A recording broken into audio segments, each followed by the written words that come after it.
Hello everyone, I'm Dr. Jyoti and I am a homeopathic consultant at Tamaria Clinic.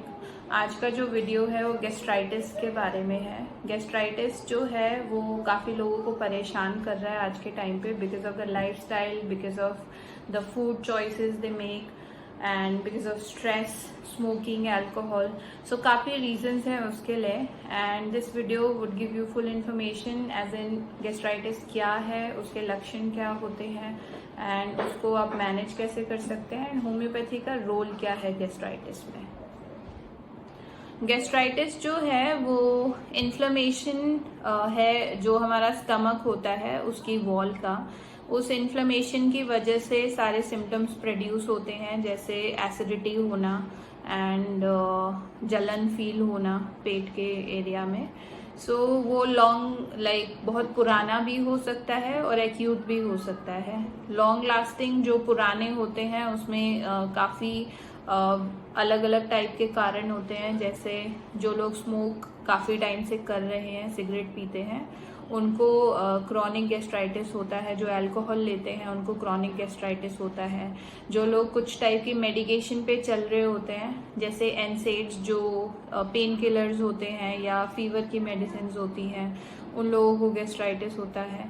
And most commonly अभी Indian population में gastritis का main कारण H pylori bacterial infection है, जिससे prolonged gastritis या chronic gastritis लोगों को होता है। एंड जो गैस्ट्राइटिस है वो एरोसिव होता है और हेमरेजिक होता है। एरोसिव मतलब गैस्ट्राइटिस इन्फ्लेमेशन की वजह से पेट का जो अंदर का मेम्ब्रेन है वो धीरे धीरे जलता जाता है, ख़त्म होता जाता है और उसमें से ब्लीडिंग भी होती है कई लोगों को। सो ये बेसिकली गैस्ट्राइटिस है। अगर हम रिस्क फैक्टर्स की तरफ देखें कि गैस्ट्राइटिस लोगों को क्यों होता है, तो कोई भी ऐसी चीज़ जिसकी वजह से जो हमारा पेट का मेम्ब्रेन है वो खराब हो सकता है, वो गैस्ट्राइटिस कॉज करता है। जैसे स्मोकिंग है, अल्कोहल इनटेक है, अगर आप ज़्यादा टाइम तक अल्कोहल लेते हैं, या टबैको कंजम्पशन है, तंबाकू खाते हैं जो लोग, या फिर कोकेन जो लोग लेते हैं, उन केसेस में गैस्ट्राइटिस काफ़ी होता है। एज के साथ साथ भी लोगों को गैस्ट्राइटिस बढ़ता है क्योंकि जो स्टमक में प्रोटेक्टिव म्यूकस लाइनिंग होती है वो धीरे धीरे ख़त्म होती चली जाती है और एसिड प्रोडक्शन की वजह से गैस्ट्राइटिस होता है ओल्ड एज में। जो आज के टाइम पे मेन फैक्टर है गैस्ट्राइटिस के लिए वो है लाइफस्टाइल, जिसमें ऐसा खाना खाना जैसे जंक फूड है, बहुत ज़्यादा ऑयली मसाले वाला खाना, या हेल्दी खाना ना खाना, एंड स्ट्रेस लेना। आज के टाइम पे everyone has stress related to job और पर्सनल लाइफ, सो स्ट्रेस की वजह से भी गैस्ट्राइटिस काफ़ी देखने को मिलता है लोगों में। अगर हम कॉम्प्लिकेशंस की तरफ देखें गैस्ट्राइटिस की, तो अगर गैस्ट्राइटिस को ठीक नहीं करते हैं, उसके लिए हम कोई मेडिसिन नहीं लेते हैं या उसको मैनेज करने के लिए हम अपनी लाइफस्टाइल में चेंजेस नहीं लाते हैं, तो गैस्ट्राइटिस की वजह से लोगों को पेट में अल्सर बन जाते हैं। वो अल्सर फिर काफ़ी पेनफुल होते हैं, लोगों को काफ़ी दर्द होता है। अल्सर्स में से लोगों को ब्लड लॉस भी होता है, उसमें से ब्लीडिंग होती है, और अगर काफ़ी टाइम तक गैस्ट्राइटिस को अनट्रीटेड छोड़ देते हैं तो स्टमक कैंसर होने के चांसेस भी होते हैं। And what are the symptoms of gastritis? सबसे पहला सिम्टम जिससे आप गैस्ट्राइटिस को आइडेंटिफाई कर सकते हैं वो है एसिडिटी।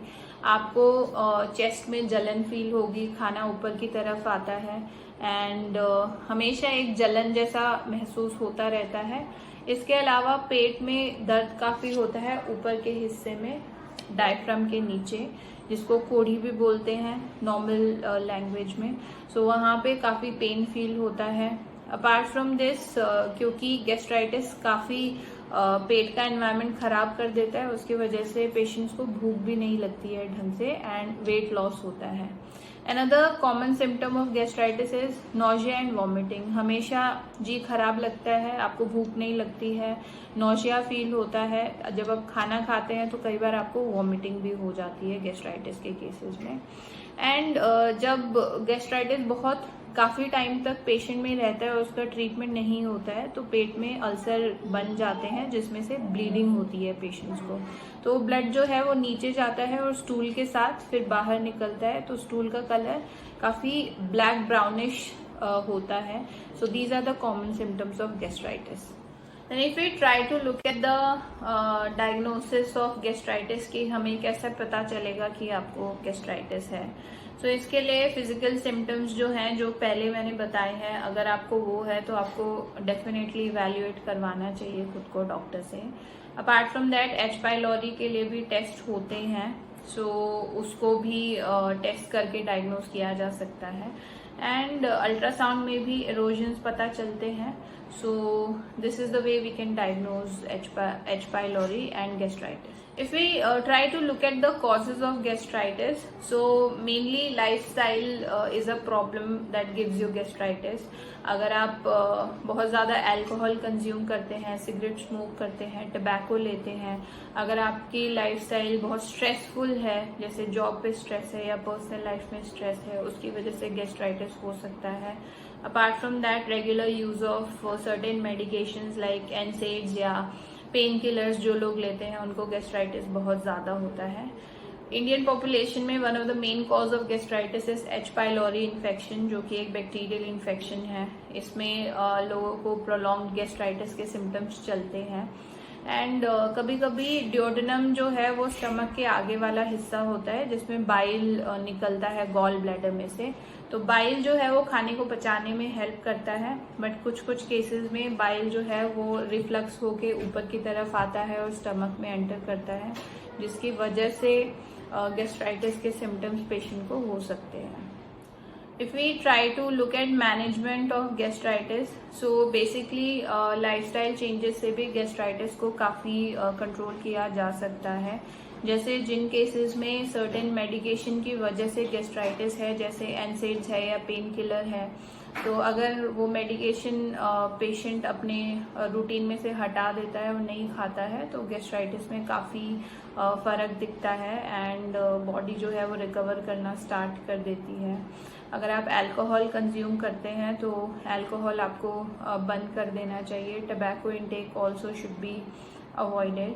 सिगरेट स्मोकिंग बंद कर देना चाहिए. अगर ये 3 चीज़ें आप कंज्यूम करते हैं तो आपको गैस्ट्राइटिस उसकी वजह से है तो आपको बंद करने पे काफ़ी बेनिफिट मिलेगा. अपार्ट फ्रॉम दैट अगर आप बहुत ज़्यादा फाइबर ऐड करेंगे अपनी डाइट में तो उससे आपको काफ़ी रिलीफ मिलेगा गैस्ट्राइटिस में. Keep your self hydrated. अगर आप इनफ वाटर इनटेक भी करेंगे तो उससे भी गैस्ट्राइटिस के सिम्टम्स काफ़ी बेटर लगते हैं. कैफिनेटेड ड्रिंक्स जो होते हैं जैसे कॉफ़ी है या कार्बोनेटेड ड्रिंक्स है, कोका कोला, पेप्सी, ये भी आपको कंज्यूम नहीं करना चाहिए. गैस्ट्राइटिस जो है इससे बहुत ज़्यादा बढ़ता है. सो ये आपको हमेशा ध्यान रखना चाहिए. आपको रिफाइंड चीज़ें जैसे मैदा, रिफाइंड ऑयल, फ्राइड फूड, बहुत ज़्यादा मसाले वाला खाना, ये सब कंज्यूम नहीं करना चाहिए. आपको छोटे मोटे लाइफस्टाइल चेंजेस करने से गैस्ट्राइटिस में काफ़ी फ़र्क पड़ेगा. आपको अगर ज़्यादा ही प्रॉब्लम है एसिडिटी का तो आप अपने बेड का जो सिरहाना है उसको थोड़ा ऊपर करके सोएंगे तो आपको गैस्ट्राइटिस बेटर लगेगा. अपार्ट फ्रॉम दिस अगर स्ट्रेस है तो स्ट्रेस मैनेजमेंट बहुत इम्पॉर्टेंट है गैस्ट्राइटिस की मैनेजमेंट के लिए. अगर आप मेडिटेशन करते हैं या स्ट्रेस के लिए आपको जो भी अच्छा लगता है तो स्ट्रेस आउट करने के लिए आपको वो चीज़ें करनी चाहिए. उससे गैस्ट्राइटिस में काफ़ी फ़र्क पड़ता है. अपार्ट फ्रॉम दैट कभी भी आपको एसिडिक फ्रूट खाली पेट नहीं खाने चाहिए. So better have something in the morning and then you can have fruits, but खाली पेट फ्रूट खाने से भी एसिड प्रोडक्शन काफ़ी होता है. So these are the tips to manage gastritis. And अगर आप ये सब लाइफस्टाइल चेंजेस अपनी रूटीन में लाते हैं तो आपको काफ़ी फ़र्क पड़ता है. And better sleep on time and get up on time, as रात को ज़्यादा देर तक जागने की वजह से भी गैस्ट्राइटिस के सिम्टम्स काफ़ी फ्लेयर अप होते हैं. If we try to look at the treatment of gastritis, so अगर किसी को H. pylori डिटेक्ट होता है तो H. pylori के लिए एंटीबायोटिक्स का कोर्स चलता है एंड वो पेशेंट को प्रोवाइड करना होता है. अपार्ट फ्रॉम दैट एंटासिड भी लोगों को दिया जाता है जो एसिड सिक्रीशन को थोड़ा सा डिमिनिश करके रखता है. उन केसेस में भी एंटासिड से फ़र्क पड़ता है. Apart from that, homeopathy is a much better solution for gastritis. Basically medicines जो हैं they help in keeping the wall safe and acid production जो है वो automatically थोड़ा सा normal level पे रहता है. So homeopathy is the best option for gastritis and antacid भी prolonged use के लिए ठीक नहीं रहता है. So better go for homeopathy.